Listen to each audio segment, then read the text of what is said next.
ভিতরে শ্রমিক এবং মালিক পার্টির যদি কোনো রকম অমিল থাকে সেটা নেগোসিয়েশনের মাধ্যমে সমাধান হবে।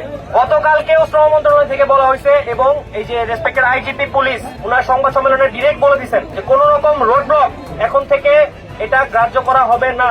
রোড ব্লক জনভোগান্তি একটা পানিশেবল ক্রাইম, এটার জন্য আপনাদেরকে সাজা প্রাপ্ত হতে পারেন আপনারা যে কেউ। আমার উপরে যে বিশ্বাস রাখেন, আমি বলে দিচ্ছি আপনাদের জন্য সময় হচ্ছে 7 মিনিট। 7 মিনিটের মধ্যে রাস্তা ছেড়ে সাইডে গিয়ে দাঁড়াবেন। রাস্তা যদি না ছাড়েন আপনাদের দাবি দেওয়া কোথায় গেল ওটা আমি পরে দেখবো।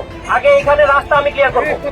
আমার কথা পরিষ্কার, আমি আশা করি 7 মিনিট সময়। 7 মিনিট পরে এখানে যারা থাকবেন তারা আমার ডিরেক্ট আদেশ ভঙ্গ করছেন এবং এই জনভোগান্তি ক্রিয়েট করছেন, এই পানিশেবল ক্রাইমের আন্ডারে আপনারা জেলে যাবেন।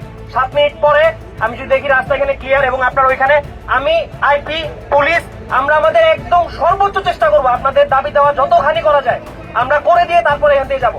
কিন্তু 7 মিনিট পরে যদি আপনারা এখানে থাকেন, রাস্তা যদি ব্লক থাকে, আপনি আমার পক্ষের না, আমি ধরে নিব। Thank you.